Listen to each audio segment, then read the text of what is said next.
Welcome to Abode with After, the podcast where we step inside real homes and uncover the stories behind the renovations. I'm your host and interior designer Ashley, and I'm speaking with homeowners and industry experts about what it really takes to transform a house. Hi and welcome back to another episode of Abode with After. I am in solo again today to record another one of our deep dive interior learning podcasts, but again, before I get into it, let's have a little update of what's been going on recently at AFTA. So we have been working on a residential project up at the Gorbals, and this week we tied in with the contractor to work on, basically when you've done the design, getting it ready for install. So that's been what we've been up to this week. We met the contractor up there. Everything looked pretty good. There's just a few minor tweaks. One thing that came up is we had originally planned to take skirting boards off of one wall, but actually the flooring that was already down that the client's keeping was cut at the skirting board. So that means that when you take that off, there's going to be a gap. So we need to go back to the drawing board here and look at ways to incorporate that skirting board in.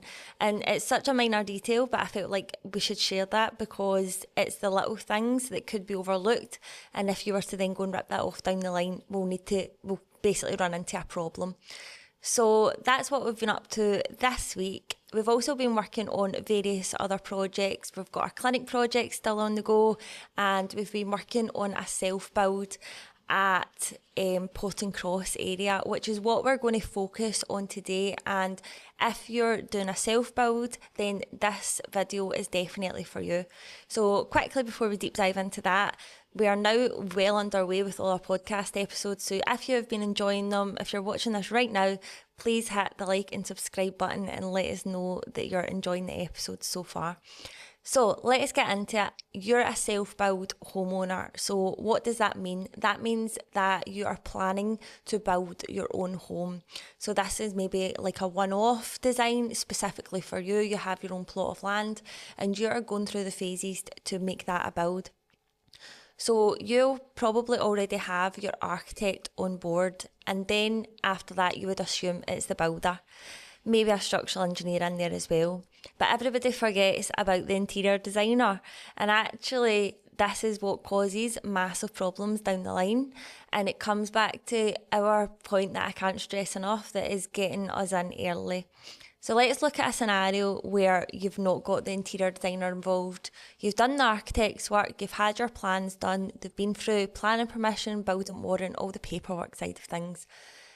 And then it gets made up for tender. So your builder's able to give you a tender off of the information that is given to them. So you might have a few ideas of your own, such as you kind of know where you want your bathroom to go, but things might not be exact. So your builder can only make you up a quotation based on the information that they're given at that time. Now, let's say the build started and then there's some decisions that still haven't quite been made yet. That's either going to delay the build if you don't know what the answers are to it yet, or something might actually get installed that you weren't too keen on, but you just made a rush decision on at the time. So then that could then lead to further delays, money being wasted if you're having to redo everything or certain parts of it.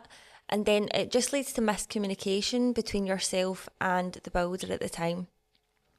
So now let's look at a scenario where the interior designer is actually involved, and I'm going to bring the project that we're working on right now into this. So we are working on a self-build for a client in Potting Cross area.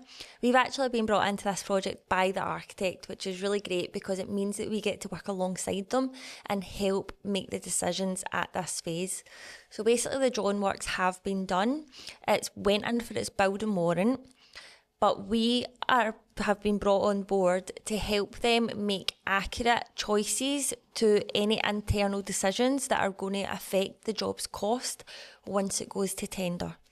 So an example of things that we are working on together right now is bathroom finishes. So bathroom layouts, the finishes, the materials that are going to be used. So that's like for main bath and guest bath. All other hard finishes in the home, so like flooring, built-in, custom storage and furniture that needs to be accounted for. the kitchen design has already been done, but we have included that we're going to have a look over it and make sure the clients are happy with the materials and colour finishes that they have, just to tie in with any of the other choices that we're making. Supporting this, so you've got your layout, your hard finishes, we also have lighting and electrics to go with that. So, for example, in the bathrooms right now, we have put alcoves in with nice decorative lighting. So that will then be included in the tender because that is part of a hard finishes. So what we're actually doing to help the client here is make the tender as accurate as possible. So yes, we can't guarantee that there won't be any changes, further down the line once foundations start to, happen and the walls start to come up. But what we can do here is we're giving the client a very accurate as possible visual of the space, and then the builder can give a very accurate as possible quotation back on how that's going to look in terms of fees to actually build. Other things to look at here, which is really exciting, is we're actually getting to work with the client and really dig deep into what they want to live like in their future space. If you're building your own home, there's a passion there for it. There's a demand that it's going to solve a problem of yours. Maybe your home that you're in just now isn't quite where you want it to be. Maybe it doesn't work for you. Maybe you're moving into the next phase of life and you're planning for future, so you want to have, maybe it's you're starting a family and you want to have enough room for them. Maybe you're later in life and you want to build a home that's going to sustain you through later years, and that will come down to materials and the layout and things like that. So things that we've been working on with the client right now, one of them, big heavy one, has been a bathroom. So we've been looking at different materials and finishes for that. They're quite keen on micro cement due to it being very clean, no grout lines and fully waterproof. So we've been helping them look at different textures and finishes of micro cement, and it's a texture that's very common, but I feel like we don't know a lot about it. Some people are still a bit unsure. So we're then able to tap into our network of trades that actually do the service, so we can give that right information back to the client on that. So that project has been progressing really well. We're about to move on to the kitchen and living room stages. We decided to start off with the bathrooms just because they have the most decisions to be made in them. And once we get them nailed down, also the time that you're spending with the client during this phase, I've really got to know them and what they want. So when we go on to making finer selections, then it should be pretty straightforward and we can match into the vibe of the bathrooms. Now, I will say there has been a couple of changes to the architecture plans from me working with the client, and this is when it comes back to having an interior designer on board has been an invaluable service at this time.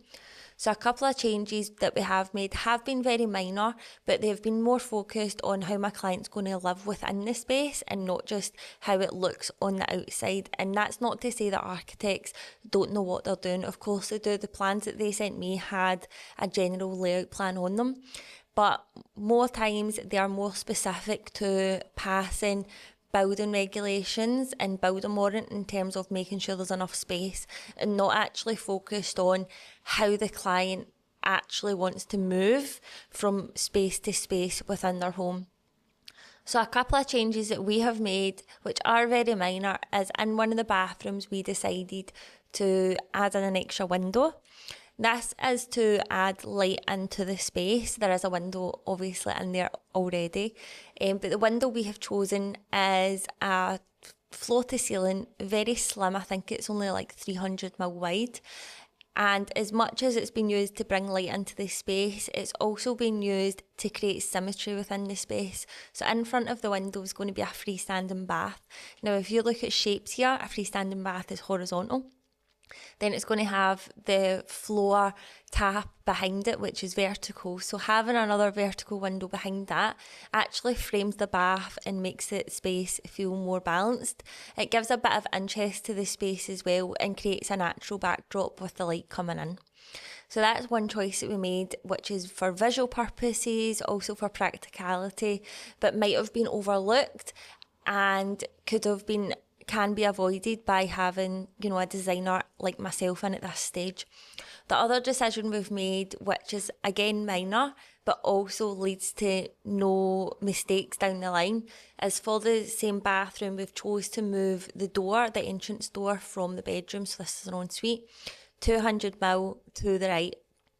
So a very small change. This has been made because we're now putting a micro cement sink into the space. So for a micro cement sink, if you have your wall hung taps, you need to allow for plumbing build out for your wall hung taps, and then the micro cement sink to have the borders around the side. So the door position where it wasn't allowing for enough width of the sink, because essentially you would just walk into it when you come into the space. So we've moved that door over slightly so that the clients can have the sink that they want. And the true joy of actually having a micro cement sink is you're not tied to the dimensions that it comes in, because you make the dimensions. It's a custom made product made on site. So these are just some little examples of what we've been working on, and they are very minor, but when you are putting all this commitment and time and passion into building your own house, you would not overlook these things. It might just take an interior designer being involved with you at this stage to bring these ideas and suggestions to light. So if you are working on a self-build project and you have your architect involved, what is the best time to get us in? I would say what this client has done is the best time. The drawings have been done. We are an interior architectural design studio. We're not architects, so we work best working alongside them, because these couple of changes will then go into the building warrant, but they won't affect the overall structure of the building and, materials and all that on the outside that's going to make it actually possible to build. It also gives our clients at this stage something to get a little bit excited about, because if you're doing your own self-build or you're planning on it, you've probably looked at architecture plans. They're a bit boring, they're a wee bit overwhelming, and they're just filled with lines.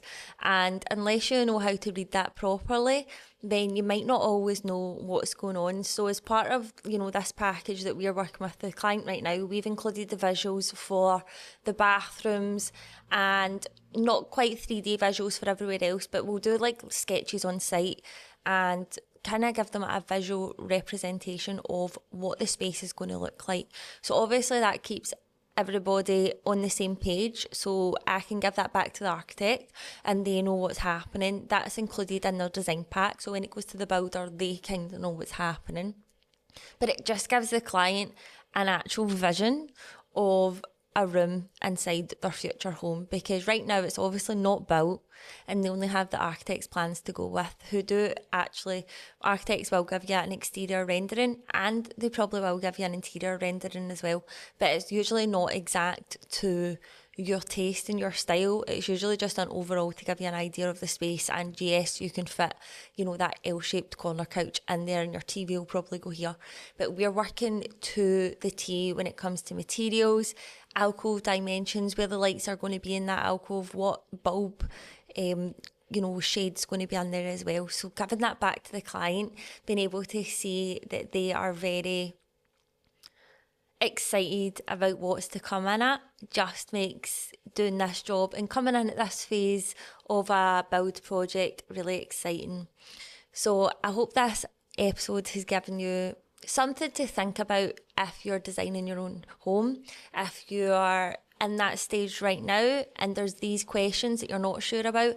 Even if you've already passed it, maybe you've had your quote back from the builder and there's things that just can't be settled on because you're not sure. That again is a big strong point to add. If things aren't set in stone for the builder and you can't get an accurate quote, then things can't really start. So getting a designer involved at this stage is really useful. It's 100% beneficial to you and it gives you rock solid, design concepts that you can move forward with.